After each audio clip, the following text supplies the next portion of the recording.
kind of changed the layout of that second floor, the tabulation area where all the high-speed scanners are now closer up towards the office area, but Okay. they're still responsible for that over there, so this is the crew that, you know, be dealing with the most, I guess. Excellent, excellent. Well, a couple things I wanted to hit on. I wanted to show you the ballot on demand just real quickly. I know we hit on it. But really how I envision you guys using ballot on demand is probably for your early voting process would be the most likely place where I would say ballot on demand is a great option for you. So currently you guys are doing it by paper now, correct? So you're hand picking, pick and pull for the most part? Then let me ask you this, are you guys using poll books or are you using voter registration to? Right now, we're going out of the registration, Okay, but with HB 41, now there's the option of using the electronic poll book also. right, So, yeah, if you could touch on both of those areas. definitely, okay. So it's designed to work with either situation. So let's just talk about how you're doing it now using your voter registration. So a voter would walk in, come to your voter registration kiosk that you have set up, you look them up, yes, they're an okay voter. So rather than going pick and pull, we're now going to print that ballot on demand, okay? Let's just assume there's no barcode or anything generated from your voter registration. So it's going to be in this form factor. You're going to hit issue ballot.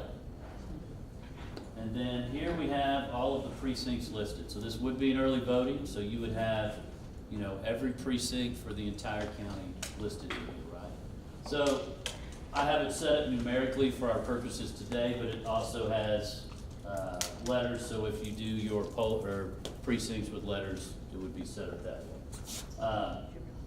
But you're going to be searching, and this is kind of like when you do a search on the internet where you put in the first number or letter, and then it starts to whittle everything down that begins with that number. So if I were to say they come in and they're 205, a poll worker would hit 2, and then would immediately start pulling up all the options that have a 2 in it, okay? And then if they hit a 0, obviously it would start, narrowing down the options that they would have, right? And then they pick the precinct, ballot style, hit okay, and then hit print, okay? So that's gonna print a ballot on demand. Now, you could have, your process could either have the person sitting at voter registration, at the voter registration computer do that, or you could set it up as a separate station. It just depends how you would want to do it. The idea is really probably for early voting in the voter registration process, you may want a one-to-one connection. But we really suggest that you need at least one ballot on demand for every 2 poll books or 2 check-in stations, okay? And the way we come up with that is it takes literally probably 30 to 45 seconds to check in a voter. Would y'all agree with that?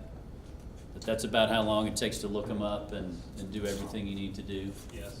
So we're gonna be printing within, especially when this goes to sleep, it takes about 25 seconds for the ballot to come out. Once you're printing kind of nonstop, it takes about 7 to 12 seconds. So if you take 30 to 45 seconds to check in a voter, and then this is gonna take anywhere from 12 to 20 seconds, if you have one working with 2 different systems, you're gonna be able to keep up with the people in line, right? It's not gonna be your bottleneck.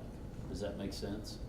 And that's probably for presidential. For your smaller elections, you could probably even go less, or the machines are not gonna be used quite as much. But then, poll worker hands them the ballot. Just like they do now, they would now go into a privacy booth, mark their ballot. Of course, now you probably put them in an envelope, right? As soon as that bill's passed, they should be able to go and run it through a scanner, right? They will do that. So that end of the process after they vote, hopefully will change, run it through the scanner, but now you would put it in the envelope. So the second way is if you are able to generate a barcode, okay? We are. Okay. It would be like a little sticker. Little receipt, little right to vote slip. So what we do, that barcode information just has precinct information in it. So we would just scan that with a scanner that connects into here, and I apologize, somewhere between the Ohio show last week and here, I've lost that scanner. So, Jason, give him the scanner back. So I have the scanner, actually, I just don't have the, It's over at the warehouse. don't have It's the working really well. barcode, exactly. But what would happen is, you print that, and then it would actually skip, you would scan it, and it would skip this screen. It would skip the selection process, because it knows exactly what precinct it would be. And it would move immediately to this screen, where you would confirm the precinct, and then hit yes, print my ballot. So one, that would speed up the process, but more importantly, it's the accuracy of the poll worker not accidentally choosing the wrong ballot style. Does that make sense?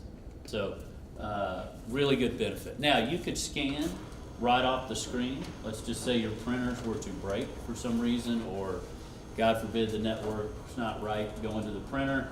You could still scan off the screen and do the same thing if that comes up too. So Hamilton County's definitely gonna go to this process as soon as that bill's all done and approved. They're kinda like you guys, they do pick and pull now, but they're very excited about going to ballot on demand. There's been a couple case studies done. There's one in Denton County, Texas, that we've recently done.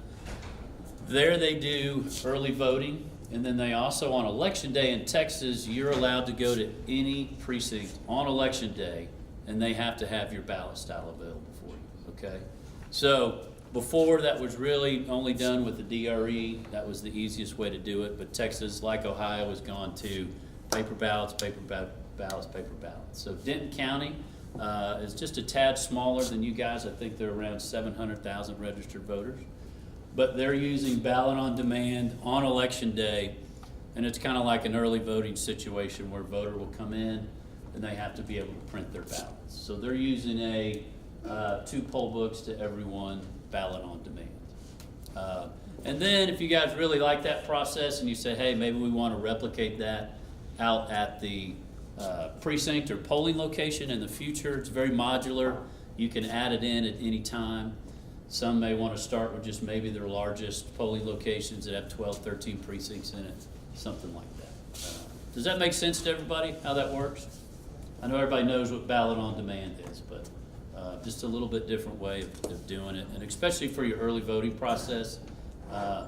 What's really nice is, you know, the other option is to go to a hybrid type situation, or to use, you know, something like the ADA, and all your voters vote on that. And for you guys, I would imagine that'd be 50, 75 machines you would need to set up for early voting. Does that sound about right? Here, you may be only setting up 12 units max, something like that. So the equipment's a lot less. And the voter, especially in our case, is voting on the exact same ballot as they would on election day, as they would if they got an absentee ballot. So for us, a ballot is a ballot is a ballot, whether it's coming from early voting, whether it's coming from absentee, or whether it's at the precinct. Does that make sense? So one other thing I wanted to hit on before we bring Sean back up to go over absentee and the software, maintenance contract. We kind of hit on it a little bit during the presentation, but I didn't want to interrupt, and I didn't know if I didn't have a microphone, if I'd be on camera or not. But so you guys, from the state, you will buy 5 years of license and support for the software, and they bought 5 years of maintenance and warranty on the hardware. That's just what the state said. Everybody's got to buy it. You don't have an option not to choose it. So I think you kind of saw with our presentation, for us, we've really tried to make maintenance on this very easy for you guys to do. You brought up the question of spare parts. You know, some counties we go to, you say spare parts are like, we don't deal with them. It breaks, you fix it. Seems like you guys would be very capable of fixing your own equipment, right? So with us, you do not have to carry years 6 through 10 and beyond a hardware maintenance contract.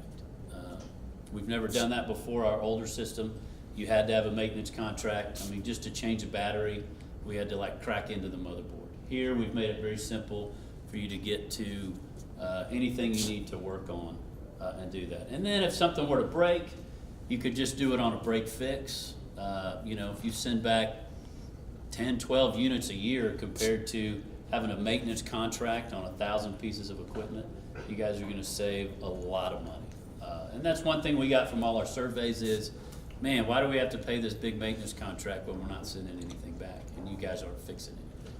So just wanted to make sure I covered that before we start. Yeah? Do you want to talk about click charges?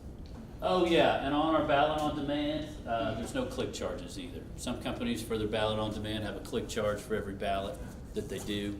And then they use that money to pay for consumables and such. Here, there'd be no click charge. You guys would just be in charge of replacing those consumables. You don't have to buy the consumables for us or anything like that. And that really just pays, it's the paper, blank ballot stock, and then the toner that goes inside the printer. Yeah, actually, that's what I wanted to ask about. So, and then as far as the programming goes and everything like that, we would get the knowledge to be able to do whatever we needed to do to get that set up, say for an in-house voting operation. Correct. So we don't have to go through Hart, or we could, like if we were like Hawaii, we would have Right. to do that. No. But if we were like Oklahoma, we would be able to do that. Definitely, definitely. It works off the same USB drive that goes in all the other systems. Once you put that in there, it loads the election on, and it's done. There's no other programming to do. And then that's one of the reasons it's not a laptop, right? Other folks use a laptop that go to their computer, and that's a totally different kind of software setup than what we've designed here. So, and then this is really for